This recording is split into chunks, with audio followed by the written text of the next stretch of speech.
G'day guy, how are you? Today's I want to come and talk about for someone who haven't been out there and camping, like say somewhere remote or somewhere in the outback or anything like that. Which is look, I have done been like traveling for quite some time now. I think maybe 8 years ago when I first start off, and I kind of worry too when I first start off, like what should I have in my car, what I need to prepare to go out there, because my determination is I want to go somewhere remote, okay, but because I don't have that kind of budget to buy a 4-wheel drive or something luxury, like something fancy to go like off-road, that kind of thing. So I start off with my Commodore. If you see my previous video and all that, I have a station wagon, the Commodore station wagon, and I set everything up. I sleep in the car. When I first came out, I think I went out somewhere like North New South Wales, somewhere near Tibooburra, Broken Hill, Tibooburra, and I went out to kind of near Cameron Corner. I didn't make it to Cameron Corner because of my kind of 4-wheel drive, and it's a bit sandy out there, so I'm afraid that I'm gonna get bogged because I don't have the recovery mat, track mat, whatever the 4-wheel drive have, so I kind of worry, but I choose to go camping out there. And I remember the first night I camped out there is pitch black out there. Like, I'm talking about just outskirts of the Tibooburra, if you know where it is, just near the border of the Queensland. And like, it's the first night I camped out there somewhere on the side track, and it's not a camping spot, but I just decided to like drive off the road a bit, and then maybe like 3-4 k's on the side of the road, and then I find a good spot to camp. And at night it's very, very dark, very scary, and we all I believe a lot of us see the movie called Wolf Creek, and that first thing come in my head when I first camping out that way. So to be honest, I am scared. I am very scared at night, because it's so quiet and it's so dark. You can hear things, but the sky was beautiful. I mean, like the star, like amazing how bright the star is out that way. So since then I in love with camping out there, like outback, that kind of thing, and so the first time when I came out like that, that's why I decided to sleep in the car. I set my car up. You will I will put it on the video, on the photo of the car that I have done.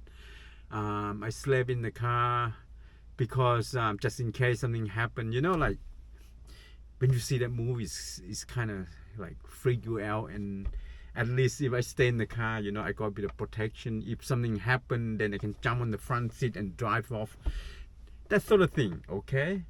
But the time moved on. I have done so many camp, and I went out there. I kind of get used to, and then I start to know the people. I meet up with a lot of people on the side of the road, and on the campsite, blah blah blah, right? So I start to learn, I start to understand, and I don't think I scare anymore. But I'm not saying like totally like I'm not scared at all. I still scare, I think the worst enemy for us out there when we camp somewhere remote is the human.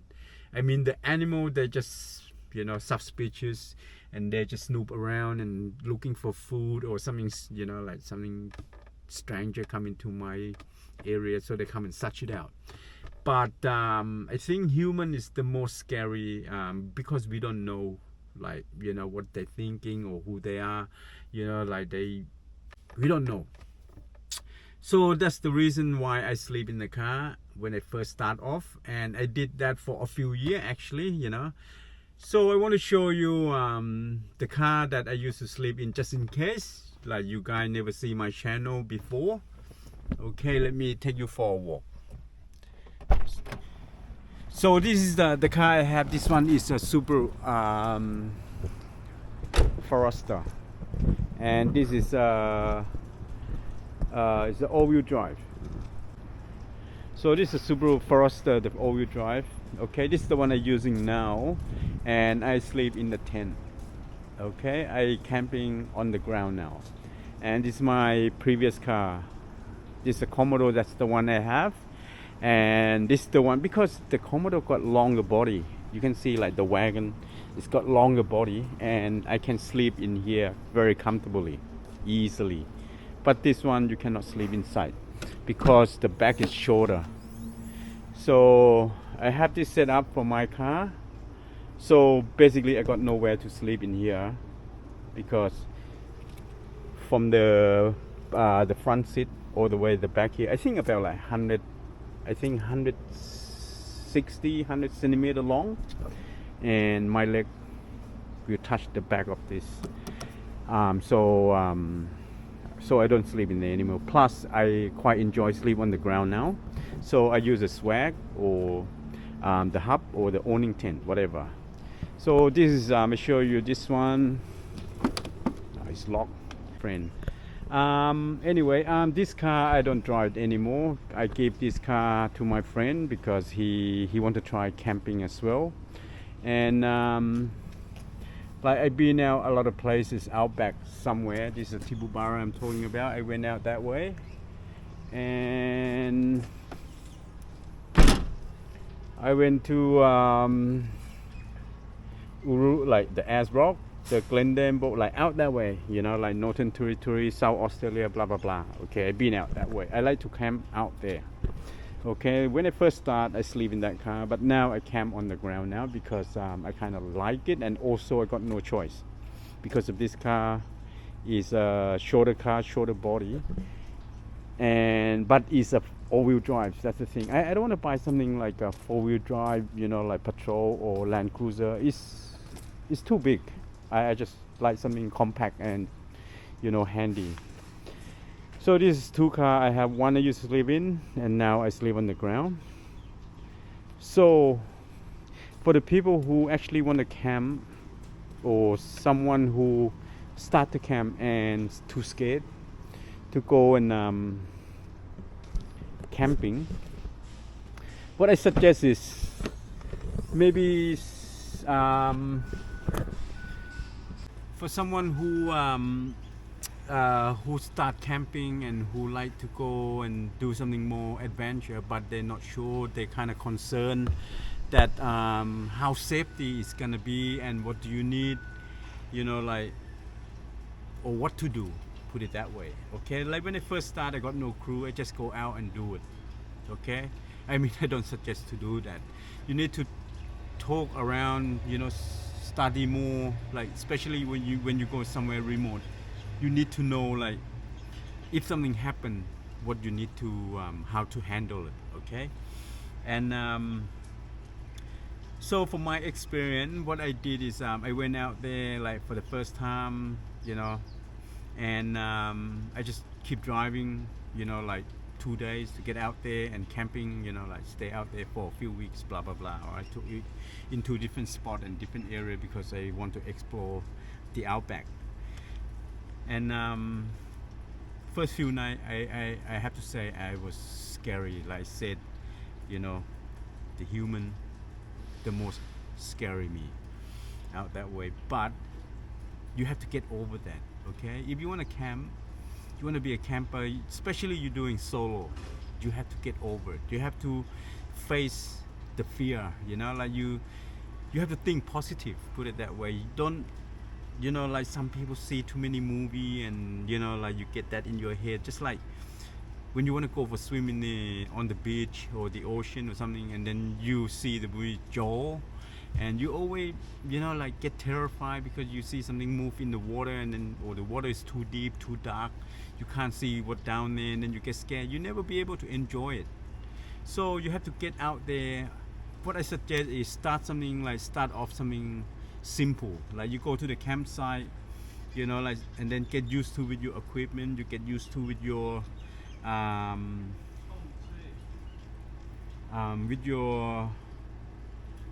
like routines, you know, like what do you need, you know, like what is make you comfortable, make you enjoy, and then you start to adapt and you start to modify and make it better, make it more handy for you. That's what I suggest. Like start off something like easy campsite, you know, some caravan park or, you know, like some national park, something like that, and then slowly, you know, like go a bit further out, a bit remote but not too remote, and then, you know, when you kind of get over the fear that you scared or something, then you go extreme, you know. That's what I suggest. Because look, first time for everyone always, you know, like we automatically we overthinking, you know, like we have imagination, we just terrified with everything, but that's what you need to do. So okay, the good thing when you sleep in the car is if you feel more safe, you feel more secure, anything happen, at least you got protected by a car. Like you inside, you can jump on the driver seat and then drive off. That's what I believe should happen. Is happen, you can't help it, you can't stop, but you still can prevent it, you know. Like if you choose to, you know, buy a van and then you build your, you know, like a camper van or something, and then you enjoy it, you know, like going somewhere not extreme, yeah, that's, I mean, that's good, comfortable, you don't need to unpack all your stuff out, you know, you just parked up and that's it, you all set, and then camp. But if you choose to like use a tent or swag or anything like that, or sleep on the roof, you know, with your roof tent, that different story, you know. You gotta find yourself first, like which is you prefer. I mean, look, when I'm getting older, you know, like in a few more years, I want to get myself a van, and I want to doing like travel around the country, and so I'd be able to sleep in the van when I, you know, like say if I'm doing like 600-700 k drive, and then I'm get tired, and then I can park in the servo or the truck stop, something like that, and then I just sleep in the van, you know, and then next day I just keep driving until I get to my destination, something like that, you know. That's the handy of the van or sleeping in the car. But if you cannot afford a van, or you just want to have something, you know, like you want to do casually, like you want to go out camping, you know, like you're not a camper, you're not a, you know, like travel, like, you know, like constantly, you know, 1 or 2 months or something like that. You want to be able to use your car for work and play and shopping, whatever, pick up your kid, drop them off, blah blah blah.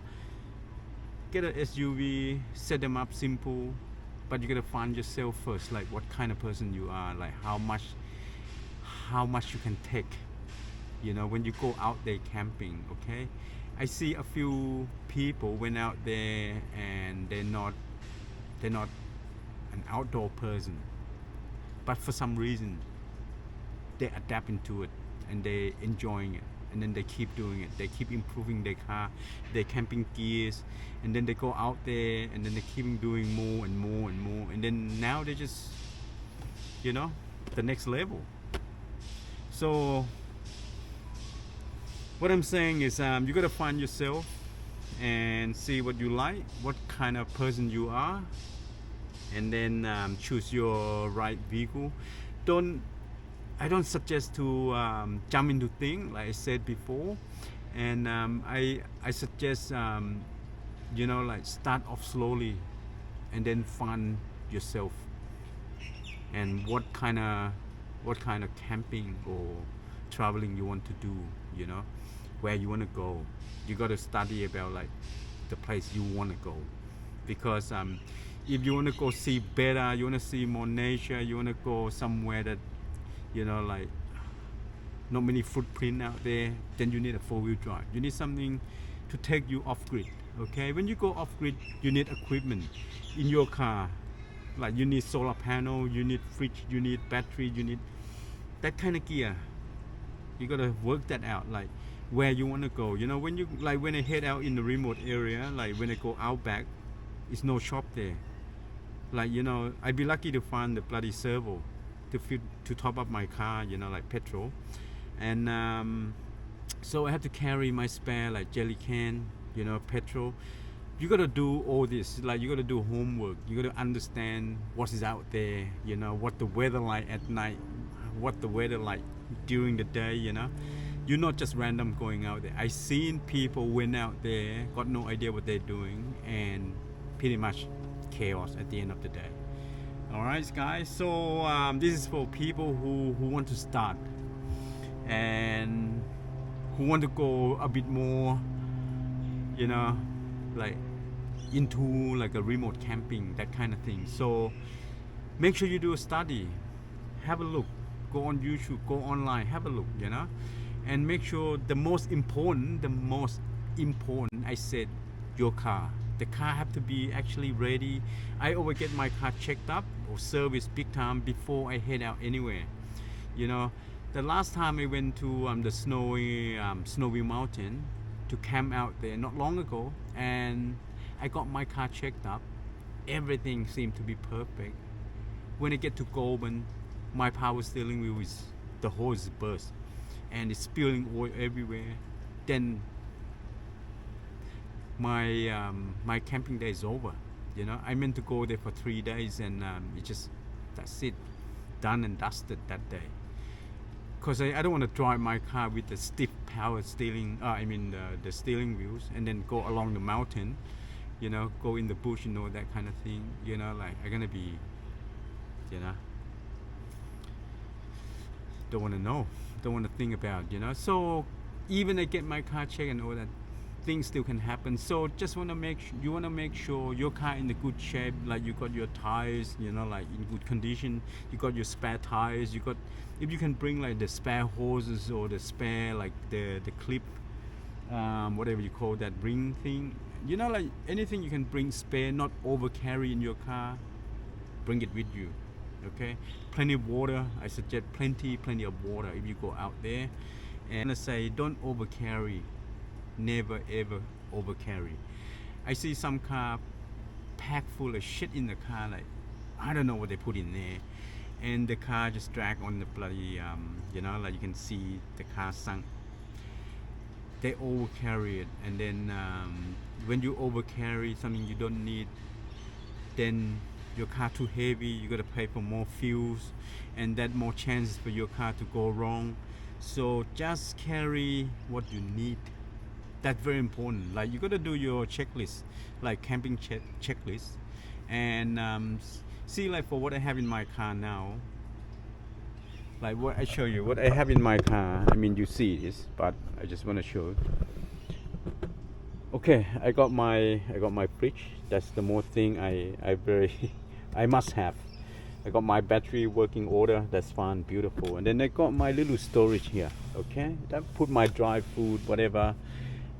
And this thing, the power supply to all. I mean, I can't remember what you call this thing, but anyway, this to control all this stuff.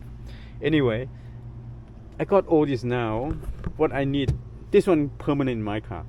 Okay, I never take them out. I need just like say the clothes, the tent, and maybe the camping chair, the table, you know, that kind of thing. So it's not much. I don't carry much.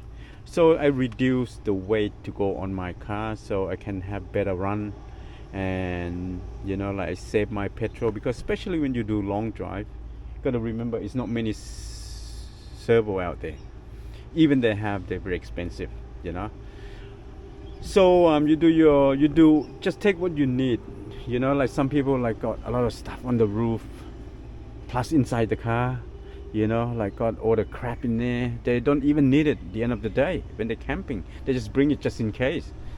Now you don't need to do that, you know. Like in here I normally put like my dry food and whatever. Sometimes like I keep my tools, my toolbox, like I put it in the bag, or my tools like on the bottom of the car, because you try to keep your car gravity to the center, like up on the ground. Okay, you don't want to stack too much crap on the roof, because you're gonna lose your center. You're gonna lose your gravity when you turn, when you're going through something, you know. You don't want that. So you want to keep everything low to the ground as you can, and then your car should be no problem. Okay, that's it, guys. So enough bullshit here. And do your study, and whatever you're gonna do, you're gonna go, just do with the research. That's it, man. You'll be all right. Okay, you have a good one. I'll talk to you later. See ya.